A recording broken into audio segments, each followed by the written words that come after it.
Hello students, happy to see you in the last episode of this lesson, Carbon and its Compounds. We have already seen about 3 episodes in which we have learnt about the importance of carbon, the nomenclature of carbon compounds, and about 2 important compounds of carbon, ethanol and ethanoic acid. Today we are going to see about a very important compounds of or preparations of organic compounds, which are soaps and detergents. When we say soaps and detergents, what comes to our mind is about the cleaning capacity of these 2 compounds.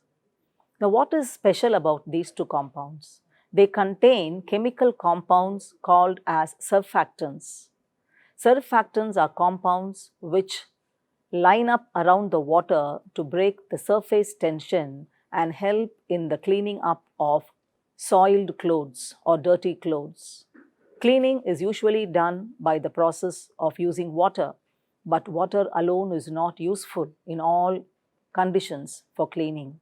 We require certain chemicals which remove the dirt, and this is provided by the soaps and detergents. Let us see them one by one. Let us see about soaps first. Soaps are sodium or potassium salts of some long chain carboxylic acids which are called as fatty acids. So chemically, soaps are sodium salts or potassium salts of long chain carboxylic acids. The raw materials required for soap preparation are fat and alkali. Fat is provided either by the vegetable oil or animal fat. The alkali can be either sodium hydroxide or potassium hydroxide. It is the simple reaction between these 2 compounds which gives us the soap. There are 2 types of soap, hard soap and soft soap. Hard soap is prepared when oils or fats react with caustic soda. Now, caustic soda is sodium hydroxide.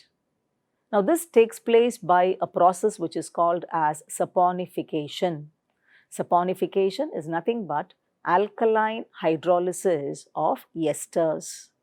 Esters are present in fat, which can also be oil. So, when this chemical reaction takes place, we get soap and some alcohol. Mainly, it will be glycerol. Hard soaps are used for washing purposes. Soft soap is prepared by saponification of oils or fats with potassium hydroxide. So, soft soaps are potassium salt of fatty acids, and they are used for cleaning the body, or for bathing purposes we make use of the soft soap. Soap is manufactured by a process which is called as Kettle Process. This is a process which was used so many years back, and still it holds good for the preparation of soap in households. Many people prepare their own soaps, and this is the process they follow. There are 2 steps in Kettle's process. The first one is saponification of oil. Oil is taken in a large tank made up of iron, and this tank is called as kettle, and hence the name Kettle Process. So, oil is taken in an iron tank. It is mixed with 10% of alkaline solution, 10% alkaline solution of either sodium hydroxide or potassium hydroxide. And this mixture is heated or boiled by passing steam for long hours. At that time, hydrolysis takes place. Hydrolysis is nothing but the saponification reaction. In step 2, we add common salt to this boiling mixture. So, as the mixture is boiling, common salt is added to it. The reason for this is to bring out the soap in the form of a precipitated curdy mass. So, to bring out the soap to the surface of the mixture as a curdy mass, common salt is added. And then this curdy mass is taken out and allowed to cool. So, this gives us the basic composition of soap, to which some colors can be added or some flavors which give smell can be added to get the different variety of soaps. So kettle process is a process by which the soap is prepared. Let us see what is the effect of water on soap. When we say water on soap, the water can be soft water or hard water. Soft water contains sodium or potassium ions. Hard water contains calcium and magnesium ions. When soap is treated with soft water, you can see in the first beaker, the foam or the lather is formed. It forms nice lather. Therefore, the cleaning action is very good when soap is treated with soft water. But when we treat soap with hard water, you can see the second beaker, the solution is not clear and there is no formation of foam. Instead, you have a turbid solution which is due to the formation of some precipitates which are called as the scum. And the formation of this scum prevents the cleansing action of soap. When we use soap in hard water, either for bathing purpose or for cleaning purposes, it will leave a deposit which is called as a scum on the skin or on the clothes. And when we rinse afterwards by adding more water, the dirt does not go away and it leads to the deterioration of the fabric and the clothes get spoiled. It does not do an effective cleaning. So, soap is not effective with hard water. So, even though soap is used for cleaning purpose, when the water is hard, it limits the use of this soap. So, what can we do? That is why the detergents were manufactured. Detergents are actually a boon in the field of cleansing. They are the salts of sulfonic acid, or we can say they are alkyl hydrogen sulfates. And they have certain desirable properties. They can be used in hard water also and also in acidic conditions. Soaps form scum with hard water, but detergents do not form scum with the calcium and magnesium ions which are present in hard water. And they have better cleansing action than soap. So, a detergent is more desirable than soap when the cleaning has to take place by using hard water. Let us see how a detergent is prepared. The main component of soap was fat and alkali. The main component of detergent is a processed hydrocarbon and sulfuric acid. What is a processed hydrocarbon? It is a compound which is obtained from crude oil. So, there we use vegetable oil or animal fat. Here we use a compound from crude oil. It is mixed with sulfuric acid. And then we proceed to add a large number of ingredients for specific purposes. Alkali is added to this mixture to produce the surfactant, which we know are molecules which prevent the scum formation. So, it is the surfactant which helps the detergent to form foam even in hard water. Sodium silicate is added to prevent corrosion of the washing machine. When we use detergents constantly in washing machine, they may be affected, rusting may take place, but the sodium silicate prevents this corrosion. So, it is added to detergent. Then fluorescent whitening agents are added. The reason is to make the clothes which are washed with detergent have a glow. So, to give a glow to the clothes, the fluorescent whitening agents are added. Suppose there are stains, it is removed by adding sodium perborate. So, sodium perborate is another ingredient in detergent. Sodium sulfate is added to prevent caking. Caking means sometimes the washing powders, they become solids or they become lumps. To prevent these lumps, which we call as caking, sodium sulfate is added. Enzymes are added to remove stains which are caused by biological substances. So the stain may sometimes be to blood, or it may be due to some juice, some oily substances. To remove this stain, enzymes are added to detergents. Finally, chemicals which give a pleasant and characteristic smell to the different washing powders is then added. So all these ingredients, they are added to the processed hydrocarbon and sulfuric acid to make the detergent very effective when compared with soap to do the cleaning process. Let us see the cleansing action of soap. How does a soap clean? What is the chemical process that takes place? Soap can be considered to be seen by, you can see on your screens, a short head and a long tail. So this is what represents the structure of a soap. The short head represents the hydrophilic end. We know soap is RCOONA, or sodium salt of a fatty acid, which has got two ends. One end is an inorganic end and the other end is an organic end. The organic end is called as the hydrophobic end, represented by the long tail, and the inorganic end, which contains the sodium, is what we call as the hydrophilic end. Hydrophilic means attraction towards water or water loving. So this end of the soap is attracted towards water. The long tail, which is the hydrophobic end, is attracted towards the organic substance. Okay, where is the organic substance when we do the cleaning? The dirt in the clothes is because of either oil or greasy matter, which is having an organic constitution. So, when a cloth is taken, wetted with water, and when we apply the soap, the hydrophobic end of the soap interacts with the dirt in the clothes.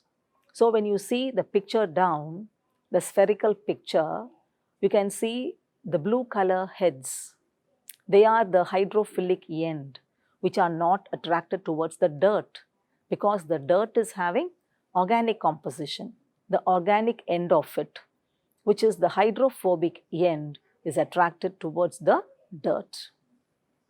So the hydrophobic end interacts with the dirt and it removes the dirt from the clothes. And this formation, where you can see a number of soap molecules surrounding a bit of dirt, this is called as micelle. So micelle is a particle which is formed when the dirt is surrounded by the soap particles. So outer part of this micelle contains the hydrophilic end, which is attracted towards water. So after applying the soap to the dirty cloth and after you scrub it, we rinse it with water. When we rinse it with water, since the outer end is having attraction for water, it goes out with water and the dirt is removed from the clothes. When you see the picture in the beakers also, you can understand it. The dirty cloth is given in green color. On top you have a blue color, which is the dirt, and then we have the soap solution, and the tail part of the soap is attracted towards the dirt. It goes inside the dirt, reacts with it, or we can say it dissolves it and brings it out, which goes off when we are washing it with water. So this is the cleansing action of soap. Let us see the advantage of detergent over soaps. As we have seen till now, detergents are definitely better than soaps. Now why? What are the reasons detergents are better than soaps? Because you can say it can be used both in hard and soft water, and they clean effectively even when we use hard water, much better than soaps. They can be used in saline and acidic water. Saline means salty water. So even salty water gives foams with detergents. They do not leave any soap scum on the tub or the clothes. They dissolve freely even in cold water, and they rinse freely even in hard water. Soap cannot be used for washing woolen garments, whereas detergents can be used for washing woolen garments. They have linear hydrocarbon chain, and because of which it is biodegradable. They are active emulsifiers of motor grease, that means very effective in cleaning the greasy dirt which is got from motor parts. Due to an effective and safe cleansing, keeping even synthetic fabrics brighter and whiter. So they do a effective and safe cleansing. Therefore, they keep even the synthetic fabrics brighter and whiter. These are the advantage of detergents over soaps. There are two types of detergents. One is biodegradable detergent and the other is non-biodegradable detergent. Now, what is a biodegradable detergent? They have straight chain hydrocarbons, and the straight chain hydrocarbons can be very easily degraded by bacteria. That means they are easily biodegradable, they do not pollute the environment. Non-biodegradable detergents are those in which the hydrocarbon is highly branched. They have highly branched hydrocarbon chains, and such type of compounds cannot be degraded easily by bacteria. So, the two types of detergents are biodegradable detergents and non-biodegradable detergents. Now, detergents are very useful in cleaning, but they also have some disadvantages. What are the disadvantages of detergents? Even though we say there are two types of detergents, that which contains a linear hydrocarbon and that which contains a branched hydrocarbon, mostly all the detergents which are prepared, they have a branched hydrocarbon chain. Therefore, they are not fully biodegradable by the microorganisms which are present in the water. Therefore, they cause water pollution. So, detergents, even though they do a perfect work of cleaning, they pollute the water by causing water pollution. And compared with soaps, they are relatively more expensive. So, another disadvantage is they are more expensive than soap. So, these are the two disadvantages of detergents. Having seen about the types of soaps and detergents, the preparation and the advantage of detergents over soaps, finally, let us see what is the difference between soaps and detergents. What is a soap? Soap is a sodium salt of long chain fatty acid, whereas detergents are sodium salts of sulfonic acids. We know fatty acid means the group is COOH, and if it is a sulfonic acid, the sulfonic acid group is SO3H. So, when the H of these two acids is replaced by sodium, we get COONA, sodium salt of fatty acid, which is the basic composition of soap, and detergent is sodium salt of sulfonic acid. Therefore, the ionic part of detergent is SO3Na. Soap is prepared from animal fat or vegetable oils. It is prepared from animal fat or vegetable oils. But detergent is prepared from hydrocarbons, which are obtained from crude oil. When we say crude oil, we refer to petroleum. So, detergents are prepared from hydrocarbons obtained from crude oil, whereas soap is prepared from animal fat or vegetable oil. When we use a soap in hard water, the effectiveness of the soap is reduced, as we said. Why? It is because of the scum formation. Detergents are effective even in hard water.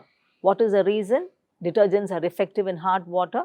Detergents contain surfactants, and it is the surfactants which do not react with the calcium and magnesium ions which are present in hard water. Therefore, there is no scum formation in detergent. The scum which is formed in hard water limits the use of soap.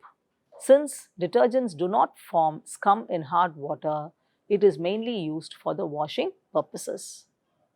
Soap has poor foaming capacity when we are using hard water, whereas detergent is having rich foaming capacity even when we use it in hard water. Comparatively, detergents have more foaming capacity in both soft water and hard water when compared with soaps.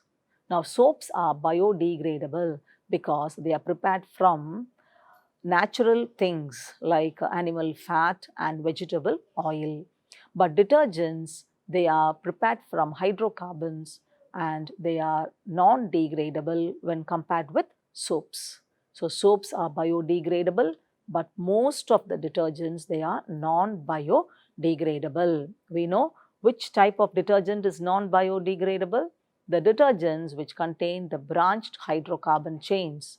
Since most of the detergents are prepared from branched hydrocarbon chains, most of the detergents are not biodegradable. So this is the difference between soaps and detergent. I think as we have learnt in detail about soaps and detergent and how they are used in our day-to-day life, you would have got a very good picture of these two important compounds of carbon. As we have been telling earlier, carbon plays a very important role in our day-to-day life, and we have so many compounds which we come across which are compounds of carbon, and we have to deal or we have to live with carbon compounds from our birth to death. So in this lesson, you have seen that we have learnt a lot about carbon and its importance. This lesson is very basic to a branch of chemistry which is called as organic chemistry, which you will be learning in detail when you go to your higher classes. So have a look at all the 4 episodes and learn the basic fundamentals of organic chemistry. Lastly, let us have a quick recap of the lesson. An atom or group of atom which is responsible for chemical characteristics of organic compound is called as, can you say the answer? Yes, it is functional group.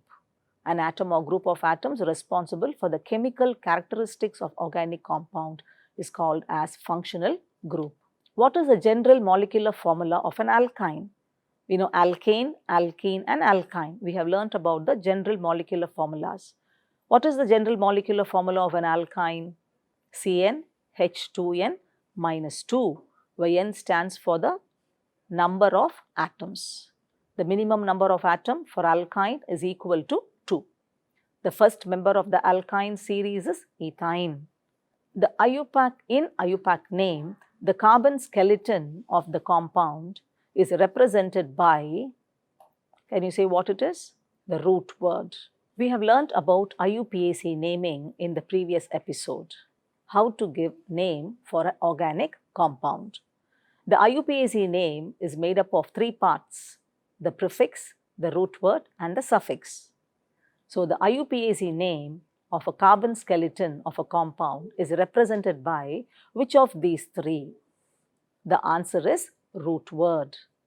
So the carbon skeleton of the compound, organic compound, is represented by the root word. I hope you remember, if the number of carbon atom is equal to 1, the root word is meth. If it is equal to 2, we say it is eth. 3 means prop. I hope you remember. And after 4, the words which represent the root words are from Greek numerals. Let us see what is the 4th question.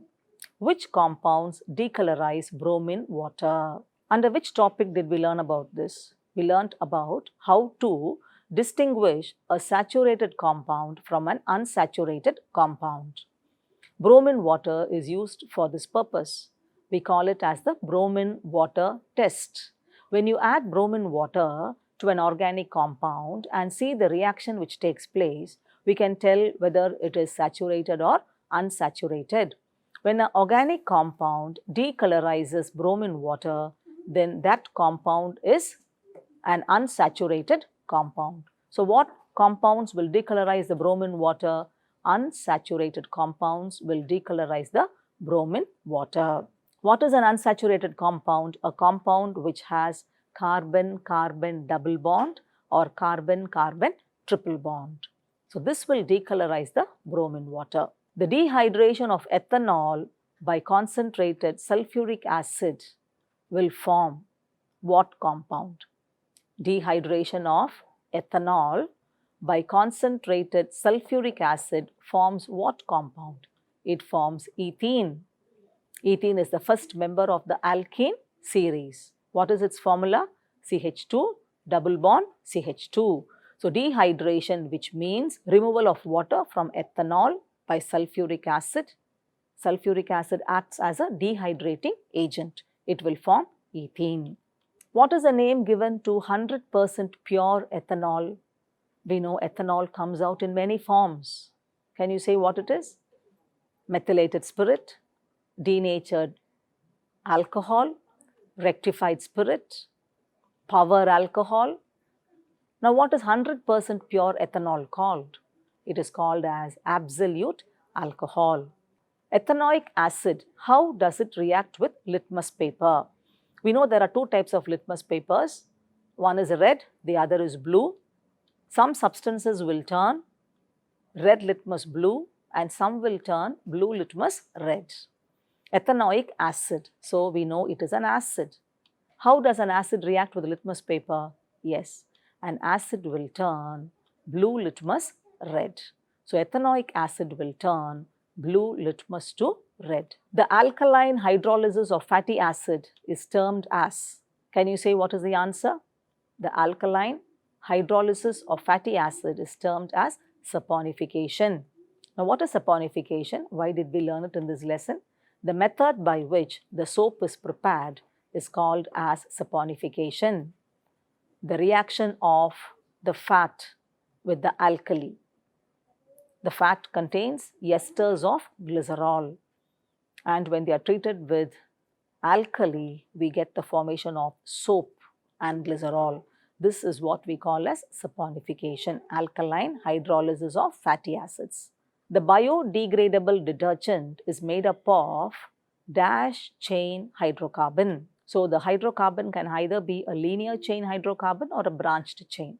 When we learnt about the two types of detergents, we said the biodegradable detergent is made up of straight chain or linear chain hydrocarbons. So the biodegradable detergent is made up of straight chain hydrocarbons. When you see soaps, you find there is a abbreviation on it, which is given as TFM.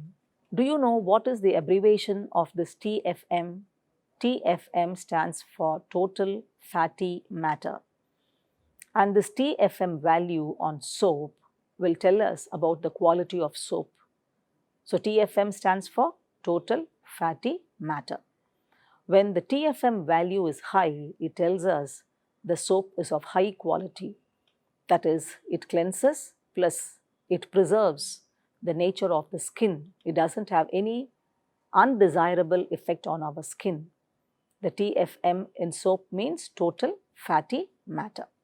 All this we have learnt in this unit. I wish you all the best for your future. Thank you.